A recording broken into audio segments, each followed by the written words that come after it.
G'day folks, and welcome to another portrait sketch where I share my process and insights of how I go about creating a portrait from beginning to end. In this video I thought I'd try something a little bit different than a normal relaxed face. I thought I'd do one with a bit of an expression. My process is pretty much the same. In the early stages I lay in the center line for the face, and then the basic horizontal lines indicating the features such as the hairline, the brow, base of the nose, and the chin, which in most cases are the same distance. Then I start blocking in the eyes and the eyebrows and the shape of the nose, and here you can see me adding in the shape of the lips, which is puckering in this particular portrait. If I'm not sure that the measurements are correct, I use calipers to check the relationship to the other features of the face. I try to pay attention to the shadows and the shapes and angles that they cast on the face, and laying in these shadow shapes just lightly using the side of a pencil. This helps establish my proportions. Once I'm satisfied with the position of the features and the major shapes such as the outlines of the head, I can start to add more details in the features. At this stage of the drawing I begin to darken the values of the shadowed areas and make small areas of darkness to make the image more appealing, such as in the eyes and the nostrils and the mouth, etc. When starting out drawing portraits, a good mindset is to create a likeness as best you can. You shouldn't have this idea that your portrait is going to be exactly as the person sitting in front of you or the picture you're using as reference. This kind of thinking will leave you discouraged, and you may in the end give up drawing portraits altogether. You must remember that we are not designed with built-in scanners and can churn out exact copies of what we see. Learning to draw or paint a portrait to an exact likeness is an extremely hard thing to do, and it takes years to reach that kind of skill level.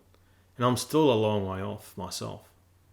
So just keep in mind that it takes a long time to learn portrait drawing, and you'll make a lot of ugly portraits in your lifetime. But if you stick with it and be patient with yourself, you'll get better as time goes on, and you'll reach a level that most portrait drawings you do will be less ugly.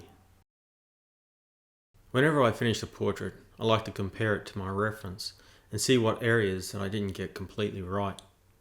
Even though I try to get an exact likeness, there's always something a little off.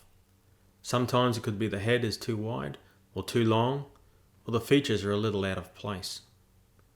I find that doing this, it helps me understand the areas that I lack, that I can improve on in the next portrait drawing.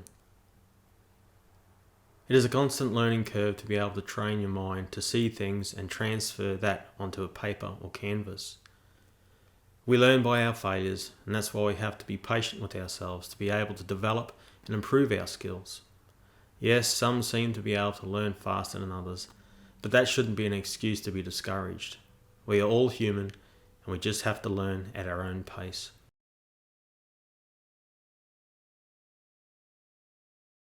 If you guys have found some value in this video and like to know more or have any questions, you can always leave me a question in the comments section below and I'll try and answer as best as I can. And while you're at it, if you did enjoy this video, please hit the like button. And if you haven't subscribed and feel like doing so, please hit the subscribe button also. And if you've enjoyed watching this time lapse of me doing a portrait sketch, you can also check out my other portrait sketches that I've done. Now I've come to that stage in this drawing where I'm quite satisfied how the shapes of the shadows and the features are on the drawing, and now I'm just going to use a darker pencil and start darkening in the shadows and making the features more defined. As you see here, I've already done so with the eyes, and now I'm just adding more layers of graphite over the top of the areas that I've been, just to establish a darker area, just refining.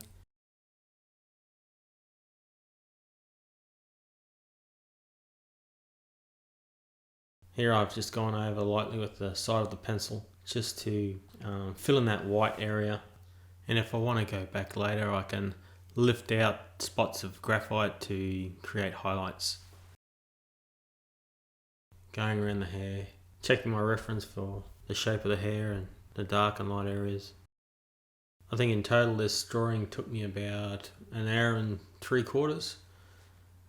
I think that was mainly because of the expression. Now I'm starting on the hair, just blocking in the dark areas and keeping some of the areas lighter. particularly where the sun's shining on it, or the light I should say. Just using the side of my pencil, just blocking it in, looking at my reference photo of the dark areas and which way the grain of the hair goes, adjusting the values. When drawing hair, you more so look at the shape of the shadows or the hair, and instead of the individual strands that make up the hair. It's always about the shape and the shadows and the values. I think at this stage now I'm just doing small details, just making some small adjustments, but I think this one's just about done. So guys, once again, if you enjoyed this video, hit the like button, and if you haven't done so, hit the subscribe button if you want more content like this. For those that have watched this video to the end, I do appreciate it, and I thank your encouragement as I go along this journey and building up my channel. Okay folks, take care, have a good one, and I'll see you in the next video.